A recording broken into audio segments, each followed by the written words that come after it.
کسی بادشاہ کو کوئی بدماش آ کے دھمکی لگائے اور اسے کہے کہ میں تیرے بندے چک لینے میں تیرے بندے اٹھا لوں گا، تیرے بندے اغوا کر لوں گا سارے، تو دنیا کا بادشاہ کیا کہتا ہے؟ میں تکنا ایسی دی تیسی تیری جرت، یہی کہتا نا، کیونکہ وہ یہ خیال کرتا ہے کہ میری بادشاہی اسٹیک پہ لگ رہی ہے کہ میرے بندے اٹھائے گا، وہ یہ سمجھتا ہے۔ لیکن اللہ کے کیس میں ایسا نہیں ہوا، جو کائنات کا بادشاہ، جب شیطان نے یہ دھمکی لگائی نا انسان کے حوالے سے کہ یا اللہ میں تیرے سارے بندے اغوا کر لوں گا، چند ایک لوگ ہی تیرے ساتھ ہوں گے، اور اللہ تعالیٰ سورہ سبا میں کہہ رہا ہے کہ اس نے اپنی بات پوری بھی کر دکھائی ہے، تو اس کے مقابلے پہ اللہ نے یہ نہیں کہا کہ میں تکنا ہوا کس طرح تو کرنا ہے ایسی دی تیسی تیری، نہیں، کیونکہ اللہ تو بے پرواہ ہے، اس نے اپنے نبی بھیجے ہیں، کتابیں بھیجی ہیں، اور کیا کرے وہ؟ اس سے بڑا کیا کام کرے؟ کتابیں بھیج دی، پیغمبر بھیج دیے، حق کا حق ہونا، باطل کا باطل ہونا بتا دیا۔ لا اکراہ فی الدین، دین قبول کرنے کے معاملے میں کسی پہ جبر نہیں۔ قد تبین الرشد من الغی، بے شک ہدایت گمراہی سے الگ ہو چکی ہے۔ انا ہدیناہ السبیل، ہم نے راستہ دکھا دیا ہے، اما شاکر و اما کفورا، چاہے تو شکر گزاری کی روش اختیار کرو، خواہ نہ شکری کی، لیکن آخرت میں نہیں چھوڑوں گا جس نے نہ شکری کی، یہ ذہن میں رکھنا۔ لیکن ہدایت بھی سب کو پلیٹ میں رکھ کے نہیں دوں گا، والذین جاہدوا فینا لنہدینہم سبلنا، جو لوگ کوشش کریں گے انہی کے لیے حق کے راستے کھولوں گا، جو کوشش نہیں کرے گا دریا کے کنارے بھی پیاسا مر جائے گا۔ جس طرح اکثر مسلمان مر رہے ہیں اس وقت، قرآن گھروں میں پڑھا ہوا ہے لیکن وہ پڑھا ہوا نہیں ہے، پڑھا ہی ہوا ہے، اور کدھر گورے جو ہیں وہ مرنے سے پہلے جناب قرآن ترجمے سے پڑھ رہے ہیں، ان کو ہدایت مل رہی ہے۔ یہ آپ کے سامنے ہے میرے بھائیوں، اللہ کا تو کوئی رشتہ دار نہیں ہے، جو کوشش کرے گا اس کو ہدایت ملے گی۔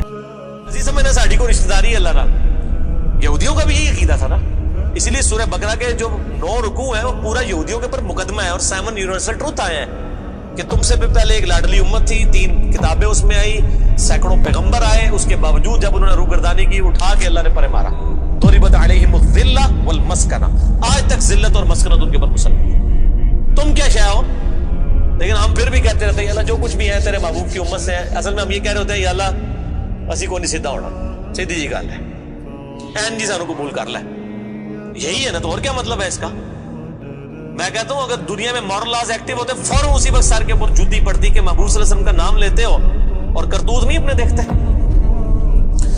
تو دنیا کے بادشاہ تو کہتے ہیں میں تکنا کے ساتھ تو چکنا ہے میرے بندے، تیری ایسی دی تیسی، لیکن اللہ تعالیٰ کیا فرما رہا ہے؟ قال فالحق، اللہ فرماتا ہے یہ ہے سچائی، والحق اقول، اور میں کہتا ہی سچی بات ہوں، یاد رکھیں لأملأن جہنم منک وممن تبعک منہم اجمعین، جو کوئی بھی پھر شیطان تیری پیروی کرے گا نا میرے بندوں میں سے، تو میں نے کسی بندے کی گارنٹی نہیں لی ہوئی، میں اس کو اور تجھے اور تیرے سارے فالوورز کو دوزخ میں ڈال دوں گا، دوزخ کو بھر دوں گا تجھ سے اور تیرے فالوور سے، یعنی میں اپنے کسی بندے کی کوئی گارنٹی نہیں لیتا، میرا کام ہے صرف حق بات پہنچانا۔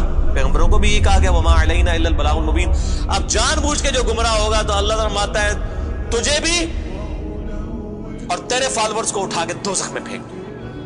اور قرآن حکیم کی سخت ترین آیت میں اکثر کوٹ کرتا ہوں، سورۃ الاعراف آیت نمبر 179، وَلَقَدْ ذَرَأْنَا لِجَهَنَّمَ كَثِيرًا مِنَ الْجِنِّ وَالْإِنسِ، اور بے شک ہم نے کثرت کے ساتھ جن اور انسان پیدا ہی دوزخ کے لیے کیے۔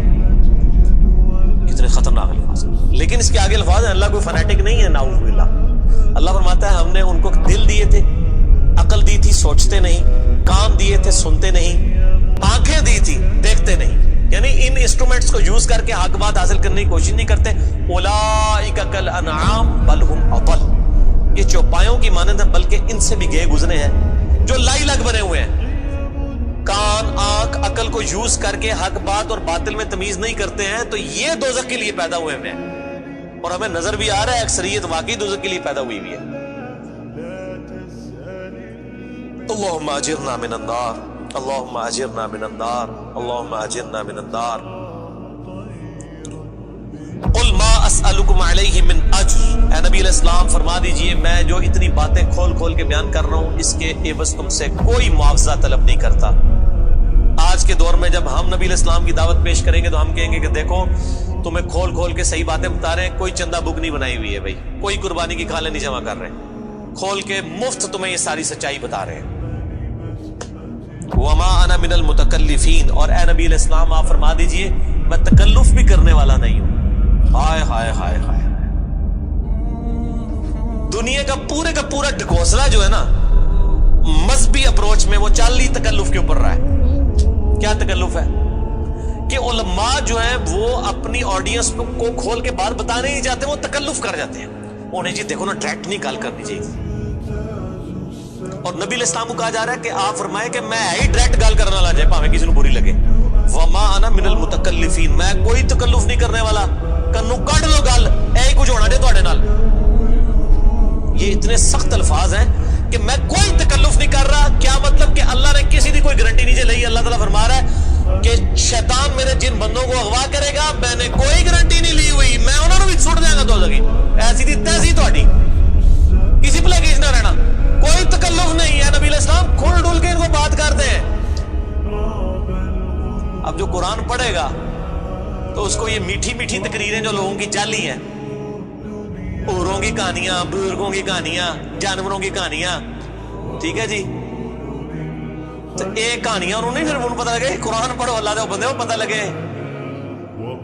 صحیح بخاری میں حدیث ہے, نبی علیہ السلام ایک چوراہے سے گزر رہے تھے, کچھ صحابہ کرام آپس میں ہنسی مذاق کر رہے تھے. آپ نے ان کے ہنسنے کی آواز سنی. یہ بخاری شریف ہے, یہ سٹوری شریف نہیں ہے. آپ کھڑے ہو گئے اور آپ نے فرمایا اللہ کی قسم جو کچھ میں جانتا ہوں نا, اگر تم جانتے ہوتے تو تم زیادہ رویا کرتے, کم ہنسا کرتے. کہ آخرت میں کتنی سختی ہونے والی. لیکن ٹی وی کے اوپر, سوشل میڈیا کے اوپر ایسے وائزین کے کلپ دیکھو نا جی, اے بھی تے ہے کتنا سونا بولتے ہیں ماشاءاللہ, لگتا ہے ہونی جنرل ہی پہنچنے لگا, پتہ لگ جائے گا اتنی بھی جنرل لبنی ہے دونوں. اور مولا علی علیہ السلام کا قول ہے کہ انسان سویا ہوا ہے, جیسے ہی مرے گا جاگ جائے گا. اوہ یہ کیا ہو گیا, یہ او ہو جانی ہے. لیکن اس ٹائم او کا کوئی فائدہ نہیں. وہ میرا مسئلہ نمبر 196 آپ سن لیں, کاش میں دنیا میں واپس جا سکتا. اس وقت انسان کہے گا یا اللہ مجھے دنیا میں دوبارہ واپس بھیج دے, میں پہلے جا کے سوشل میڈیا تو ہے ویڈیو ڈیلیٹ کروں گا. ایڈی میٹھی میٹھی ویڈیوز نے, جھوٹیاں سٹوریاں. اور نبی علیہ السلام سے زیادہ کوئی خوش اخلاق نہیں ہے. اگر یہ اخلاقیات اس چیز کا نام ہو کہ آپ نے لوگوں کو جھوٹی سٹوریاں سنانی ہیں, ان کو لپیٹ لپاٹ کے جو ہے وہ پردے میں رکھ کے باتیں کرنی ہے, کھول کے بات نہیں بتانی. نبی علیہ السلام کو کہا جا رہا ہے آپ فرما دیجئے میں کوئی چندہ نہیں تم سے وصول کرتا, اور نہ میں کوئی تکلف کرنے والا ہوں. میں نے بالکل کھل ڈل کے بات کر دی ہے. اللہ نے کسی کی کوئی گارنٹی نہیں اٹھائی ہوئی. جو پیروی کرے گا اس کے احکامات کی اس کو جنت ملے گی, اور جو شیطان کے ہتھے چڑھے گا اللہ نے کوئی نہیں کہنا کہ میرے بندے نہیں چھاڑ دے, نہیں, جائے دوزخ میں جانا ہے. ان ہوا الا ذکر للعالمین, یہ قرآن تو نہیں ہے مگر نصیحت تمام جہان والوں کے لیے. اس قرآن کے ذریعے میں ڈر سنا رہا ہوں. فذکر بالقرآن من یخاف وعید, نبی علیہ السلام قرآن کے ذریعے تبلیغ کر دیجئے, ڈر سنا دیجئے جو بھی اللہ کی دھمکی سے ڈرتا ہے. وَلَا تَعْلَمُنَّ نَبَأَهُ بَعْدَ حِينٍ, ان قریب مرنے کے بعد کچھ عرصے کے بعد تمہیں خود ہی پتہ چل جائے گا جو کچھ میں کہہ رہا تھا یہ کچھ ہو جائے گا. وہی جو میں نے کہا نا کہ مر کے انسان کو پتہ چل جائے گا سب کچھ. وہ کہتے ہیں جی وہ کوئی نہیں جی, آگے جا کے پتہ لگ جائے گا کون ٹھیک ہے کون غلط ہے. میں کہتا آگے جا کے پتہ نہیں لگا, لگ پتہ جائے گا. پتہ لگ رہا ہے تو پھر تو چلو ٹھیک ہے, لگ پتہ جائے گا. اور یہاں پہ بھی یہی کہا جا رہا ہے کہ آگے جا کے لگ پتہ جائے گا. یہ پنجابی میں یہی ترجمہ ہو رہا ہے اس کا, آگے جا کے لگ پتہ جائے گا کہ میں یہ کھل ڈل کی بات کر رہا ہوں, یہ بات اسی طریقے سے ہے. وَلَا تَعْلَمُنَّ, اور ان قریب ضرور تم جان لوگے, نَبَأَهُ بَعْدَ حِينٍ, یہ جو خبریں میں تمہیں بیان کر رہا ہوں ان قریب کہ یہ پوری ہو جائیں گی. لیکن اس کے وقت کچھ بھی نہیں ہونا. انسان نے چیخنا ہے اللہ مجھے دنیا میں دوبارہ بھیج دے, میں نیک اعمال کروں گا, یہ کروں گا وہ کروں گا. مسئلہ 196 میرا ضرور دیکھیں.